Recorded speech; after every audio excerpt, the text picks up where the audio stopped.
All right, well, I'd like to share just a handful of memories that I have about Gordo, but I want to shake things up a little bit. So I have crafted a short 3-question quiz that I, Dr. Jerry, will administer to his friends to see how they do. I was going to pick on Billy, but he must have got word and escaped. So I have a few trinkets that are going to guide my questions. And I will ask, as I said, 3 questions. I'm going to pick on David first, who thought he was safe over here in the corner, but you just got caught out. David, when you were growing up, imagine playing with Deanna. Imagine you had this Hot Wheels car. Could you just share with us, short answer, it's 1 sentence, how you might play with this car? I'd probably make a vroom vroom noise while I went across the floor. Yep. There we go. Great. That seems perfectly reasonable. Jordan, if you had a Hot Wheels car and we were playing with it, what might you do with that car? You would throw it off my face. That's correct. That's correct. That's correct. You were wrong. Sorry. It's a hard quiz. So when Lisa saw this in my notes, she said, "Oh, you guys talk about that all the time." And for me, that's actually kind of the point. This is probably a story we share almost every other time we're together. And I think there's value in that because I've learned through it that time does not heal all wounds, although it did heal that little thing on my face. Does not heal all wounds. I think talking does.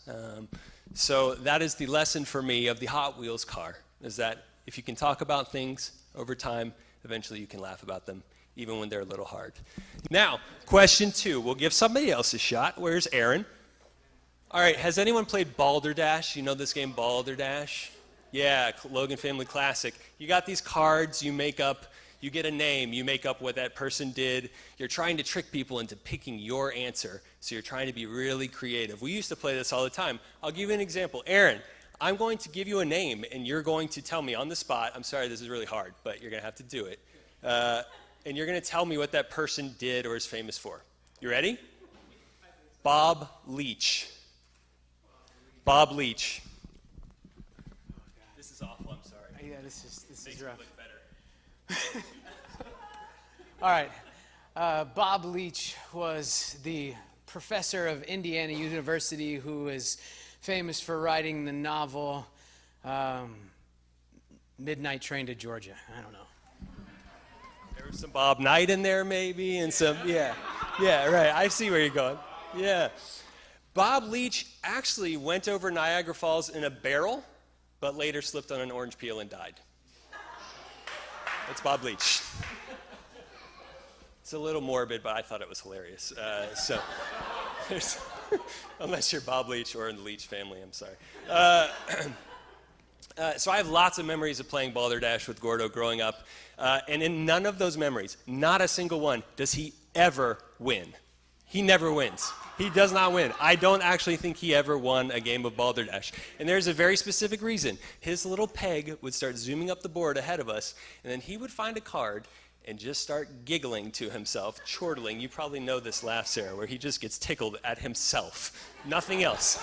You know he's coming with an answer that he thinks is really funny. You're going to be able to pick it out, and you're never going to pick it and give him any points. He would totally sacrifice the entire game just for a laugh. I could not understand this. It just made no sense to me. I tried to win every time I played. But the lesson, I gradually came to see the beauty of it, was that there are higher goods than winning. You kind of recognize that. I learned that from you, and that's really valuable to me, and informs a lot of what I do today, or try to act. Okay, one more question. Question 3. Is Ariane here? Yeah. Ariane, this is a piece of string. Where do you think it came from? I would guess maybe gym shorts? That's pretty good. You got any more specifics? Can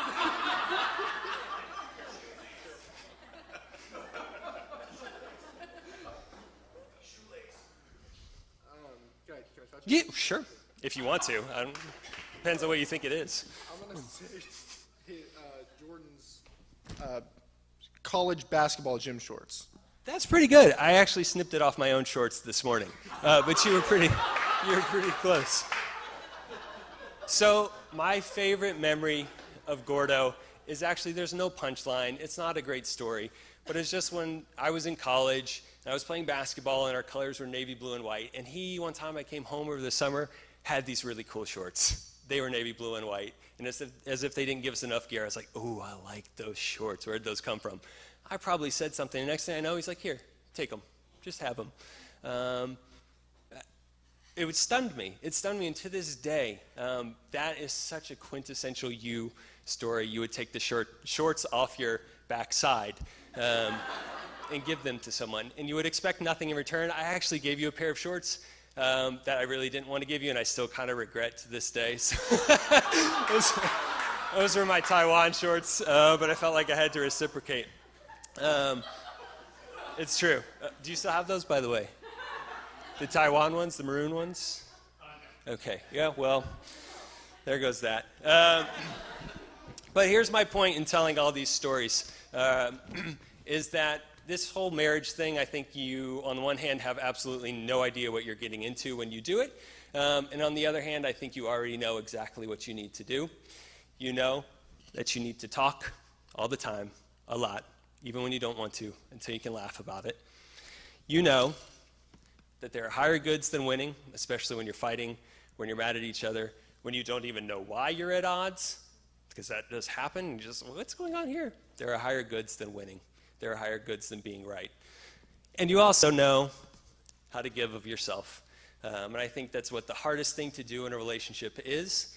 And you have to do it day after day after day, and it doesn't get any easier, but you already know how to do that. I do have one quiz question left for you. Last one, I promise. Do you know what this is? Yes. Golf tee. It's not. It is not. You might think this is a golf tee. This is a metaphor. I'm going to give this to you. It's a metaphor. It's a metaphor. I think, so I've been married almost 10 years now. I've learned a lot in that process. The one thing that I know I got right on my wedding day, when you were flipped in this position talking to me, the one thing I knew I had figured out was in basketball terms. I realized this is the tip-off. And I think there's a sense when there's a chase and you're pursuing somebody that when you finally get to this moment, that's the final buzzer. You won. You made it. It's not. It's the tip-off. But if I could change that just a little bit for you, I'd say you're in the first tee box. We're not at 18. You're in the first tee box. You have every tool you need in your bag. You know exactly what to do. And just go out and play. Sarah, welcome to the family. We might look like a bunch of junk, but we're actually over time pretty cool once you get to know us. I have a glass somewhere. I'm going to steal one of yours. So the final toast to Gordo and Sarah. Sarah, welcome to the family. We're thrilled that you're here. Congrats. This is your wedding gift.